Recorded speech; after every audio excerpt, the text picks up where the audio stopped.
Alors bonjour à tous et à toutes, on se retrouve pour le 24, page 187. Donc c'est un exercice d'application, un petit peu comme celui qu'on a fait dans le cours, mais simplement avec du gaz et puis pour utiliser aussi les kilowattheures, l'unité qu'on utilise un petit peu de temps en temps, qui va simplifier les choses. Alors, fiche technique d'une bouteille de butane vendue pour l'utilisation domestique est donnée ci-dessous. On vous donne l'énergie molaire de combustion, EM-com, ce qu'on a appelé comme ça dans le cours. Une conversion kWh mégajoule et puis la masse molaire de butane. On nous donne ici des données sur la bouteille, on y reviendra après. Et petit a, calculer l'énergie libérée par la combustion complète de la totalité du butane contenu dans la bouteille. Bon, et bien du coup, il faut trouver quelle énergie va libérer une bouteille comme ça de butane. Eh bien, il me faut pour ça le nombre de moles, la quantité de matière, qui sont présentes dans une bouteille de gaz. Puisque je sais que pour une mole, je libère 2,7 mégajoules. Comment je sais que je libère? D'ailleurs, vous voyez, l'énergie est négative, ça veut simplement dire que ça va fournir au milieu extérieur une énergie donc, de 2,7 mégajoules. Et donc, ça c'est pour une mole. Je veux savoir combien j'ai de moles là-dedans, et du coup, je ferai mon petit calcul. On regarde là-dedans, on voit qu'on a 24 kg à plein, 13 kg de gaz butane. Bon, forcément, il ne faut pas prendre la masse pleine, il faut prendre 13 kg de gaz, puisque ce qui nous intéresse, c'est le gaz qui est contenu dans la bouteille. Et donc, à partir de là, je vais pouvoir en déduire la quantité de matière en mol. Comment je fais à partir d'une masse pour trouver la quantité de matière? Eh bien, il me faut la masse molaire, puisque j'ai n égale petit m sur grand M. Et donc, du coup, ça nous donne ceci. Donc, on a, comme dans le cours, E égale E molaire combustion fois petit n, c'est la même chose que dans l'exercice d'application. 2,7 mégajoules, je l'ai mis en valeur absolue, c'était l'énergie libérée, je sais que c'est une énergie négative, mais voilà, je veux simplement savoir combien ça libère. Donc 2,7 mégajoules, eh bien c'est 2,7 10 puissance 6, d'accord, méga c'est 10 puissance 6, fois petit n. Attention, petit n, 13 kg de gaz, il faut le mettre en grammes, donc 13 fois 10 puissance 3, divisé par 58 la masse molaire. Ça me donne avec deux chiffres significatifs, 6,1 10 puissance 8 joules. Et du coup en mégajoules, eh bien de mégajoules c'est 10 puissance 6, donc du coup ça fait 6,1 10 puissance 2 mégajoules. Voilà pour cette première question.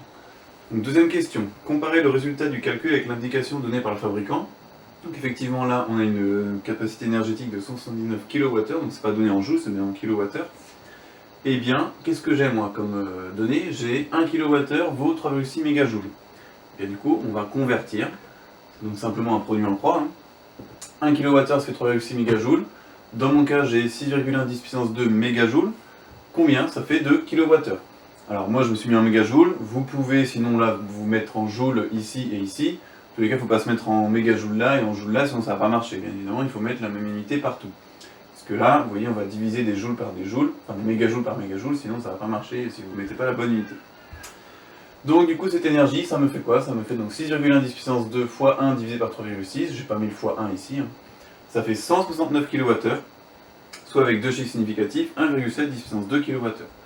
C'est donc bien cohérent avec les données ici, 179 kWh, c'est à peu près la même chose. Et vous voyez que c'est quand même plus pratique à manipuler. Si par exemple je branche cette bouteille de gaz sur un appareil, n'importe lequel, qui fait 179 kW, eh bien ça veut dire que je pourrais l'utiliser 1 heure. Donc ça me donne quand même une indication tout de suite de l'énergie que je peux avoir avec ça. Alors que quand je parle en joules, c'est quand même pas très parlant. Voilà pour cet exercice. Donc on passe au 40. Alors le 40 c'est la combustion d'une bûchette enflammée. Donc ici sur la gauche là. Et puis on va me faire un petit montage pour voir les gaz produits.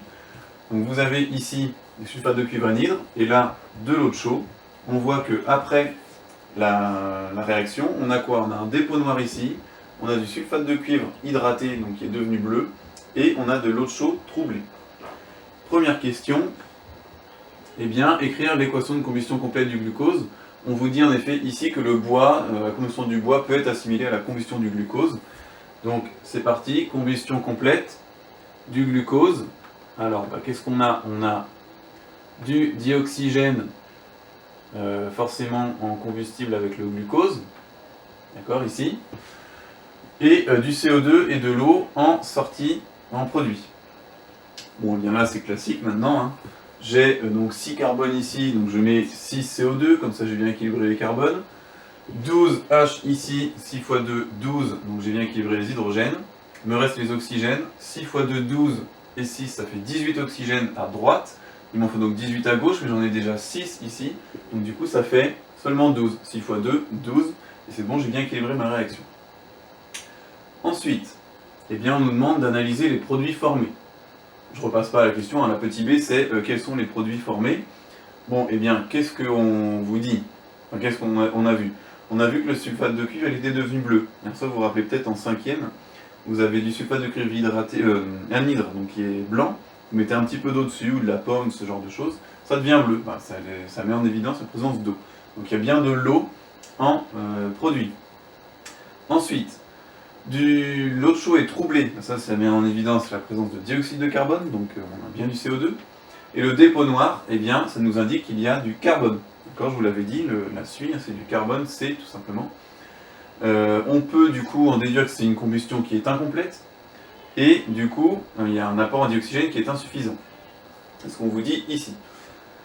On peut donc en déduire, même si là il n'y a pas de test qui nous met en évidence, hein, mais il y a du monoxyde de carbone qui doit être produit aussi. Et donc, vous vous rappelez, c'est un gaz toxique hein, qui provoque des asphyxies. Oui, juste par rapport à la couleur des flammes, quand vous avez une flamme qui est jaune, eh bien, la combustion est incomplète. Donc, par exemple, c'est le cas là, de la bûchette enflammée qui a l'air d'être jaune. Une combustion complète, les flammes sont bleues. Donc, par exemple, sur votre gazinière, sur votre chaudière, etc. Ou sur un camping-gaz, enfin bref. Là où c'est bien réglé, vous avez donc les flammes qui sont bleues. Ça indique une combustion complète. Flamme jaune égale combustion incomplète. Ensuite, du coup, on nous demande d'équilibrer. Ici, on nous demande d'équilibrer la combustion incomplète. Bon, il y a toujours du CO2, il y a toujours de l'eau, mais en plus, on a dit qu'il y allait avoir du monoxyde de carbone et du carbone. Alors, il y a d'autres solutions, éventuellement. Là, on nous en présente une dans cette correction. On peut trouver d'autres combinaisons, il faut juste bien vérifier que c'est équilibré. Alors, comment on fait ça? C'est un petit peu plus dur, hein, puisque il y a 3 éléments avec du carbone ici à droite. Donc du coup, on va les laisser un peu de côté pour l'instant. Par contre, il n'y en a qu'un avec de l'hydrogène. Là, j'en ai 12. Alors du coup, 6 x 2, 12. C'est bon, les hydrogènes, c'est fait. J'ai 6 oxygènes. Eh bien, on peut considérer qu'ils sont déjà équilibrés avec cela. Donc la partie oxygène, je vais pouvoir me débrouiller avec ça et avec ça. Et ensuite, le carbone, il m'en faut 6 du coup à gauche, donc il m'en faudra 6 à droite aussi. Alors il vous faut une combinaison où il y a bien 6 carbones. Donc vous voyez, il ne faut pas mettre 6 par exemple tout de suite ici, puisqu'il y en a là et là. Donc il faut en mettre moins que 6 forcément. Par exemple, cette combinaison-là, donc si j'en mets 3 CO2, donc ça fait 3 carbones, 2 CO, donc 3 et 2 ça fait 5, et 1 6, ça fait donc bien 6 carbones. Donc là c'est bon. Et 3 x 2, 6, plus 2 CO, donc c'est-à-dire ça fait 8 oxygène. Donc je peux mettre un 4 pour faire 4 x 2, 8. Il peut y avoir d'autres combinaisons éventuellement où vous jouez, vous voyez là c'est facile entre guillemets, vu que là il n'y a que du carbone, il n'y a que de l'oxygène. Si vous changez les nombres ici, de ces deux-là, vous allez pouvoir avoir d'autres combinaisons avec le carbone et avec le dioxygène. Bon, l'idée n'est pas de toutes les trouver, c'est juste de montrer que c'est possible qu'il y ait une combustion incomplète. Et on remarque que vous voyez là, il y a 4 O2, il y a bien un apport en dioxygène qui est inférieur au cas de la combustion complète, puisqu'il y avait 6 O2. D'accord? Il ne faut pas trouver par contre des combinaisons où vous en avez plus, ça peut... Enfin, mathématiquement ça marche, mais physiquement ça ne marche pas, puisqu'il vous faut une combustion incomplète, c'est-à-dire avec moins de dioxygène. Enfin, dernière question. On vous dit pourquoi il faut ramener sa cheminée tous les ans. Pourquoi? Il y a du carbone déjà qui va se déposer. Donc le monoxyde de carbone c'est un gaz, hein, donc lui il faut bien qu'il s'évacue, il faut bien aérer. Du coup il n'y a pas vraiment de problème pour ça, c'est pas pour ça qu'on ramène une cheminée. Par contre le carbone lui c'est un solide, c'est de la suie, ça va se déposer. Et donc plusieurs problèmes. Eh bien le premier problème, donc ça se dépose, hein, c'est ce qu'on vous dit là.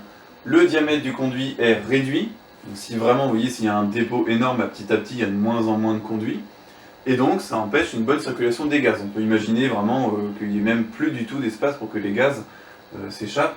Bon, ce sera vraiment une situation quand même critique. Le signe d'une cheminée qui fonctionne bien, c'est qu'il n'y a pas de fumée dans la pièce. D'accord? Il ne doit pas y avoir de fumée dans la pièce, la fumée doit s'évacuer par le conduit. Et donc en plus de ça, le carbone c'est aussi un combustible, il peut rebrûler, auquel cas, ça c'est pas terrible puisque le carbone il va rebrûler dans le conduit, d'accord, de la cheminée, et donc ça augmente le risque d'incendie, ce qui bien évidemment n'est pas souhaitable. Voilà, une cheminée doit être amenée tous les ans, ce qui est une obligation légale, etc. Bon, je vous l'ai déjà dit, il y a des choses sur lesquelles on se dit oui, des fois les fabricants, ils m'embêtent, ils disent de faire ça tous les ans, etc.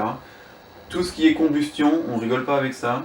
Il y a des risques d'incendie, combustion, et il y a des risques d'intoxication, monoxyde de carbone. Donc s'il y a écrit sur la chaudière, sur la cheminée, sur nanana, tous les ans vous faites ci, tous les 6 mois vous faites ça, vous suivez la réglementation, c'est tout.